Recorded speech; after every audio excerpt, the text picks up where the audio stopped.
फयाज, शमशेर सिंह मनास, नज़ीर अहमद और हमारे गुलाम नबी आज़ाद साहब रिटायर हो रहे हैं।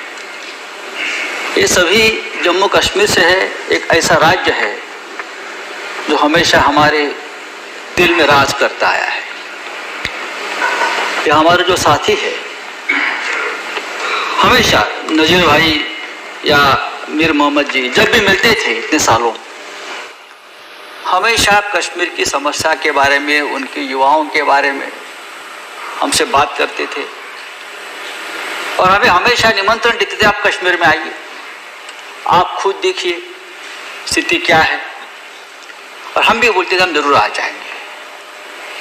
और जब से 370 हटा दिया हमारे गृह मंत्री जी ने, तब तो मैं उनको बोलता था कि हमको अभी तो हमको आना ही पड़ेगा कश्मीर में स्थिति देखने के लिए।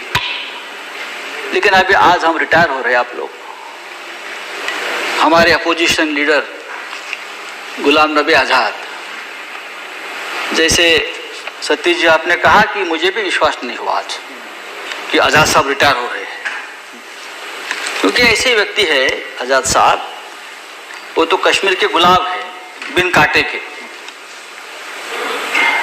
उनकी सभ्यता, उनकी नम्रता, वो हमेशा हमें मार्गदर्शक रही।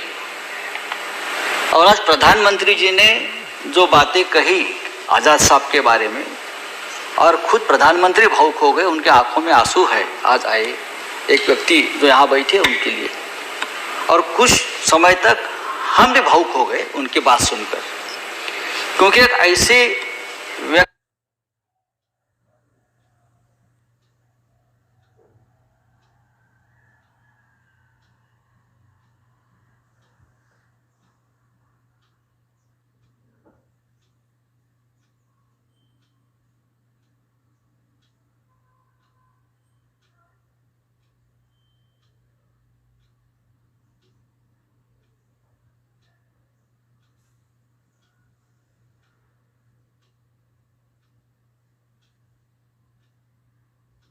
जिनके ये सदन उनके बिना आज जो सुना सुना लगेगा, ये महफिल, ये तो महफिल के आदमी है गुलाम नबी आज़ाद, जल्दी ही इस महफिल में, इस चमन में लौट आ जाएंगे, मुझे पूरा विश्वास है।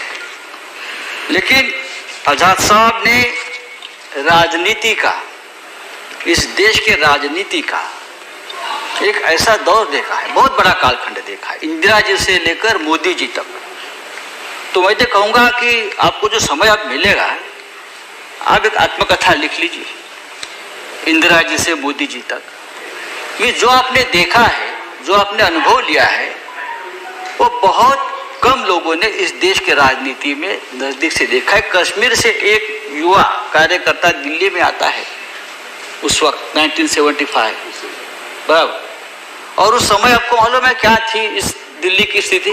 बड़े बड़े बादशाह, बड़े बड़े राजनीति के महाराजा महारानी यहाँ बैठे थे सिंहासन पर, और आप जैसे युवा उस वक्त यहाँ काम कर रहे थे, और आपने मेहनत से, संघर्ष से, गांव से आए थे, आप इस मकान पर आप पहुँच गए हैं।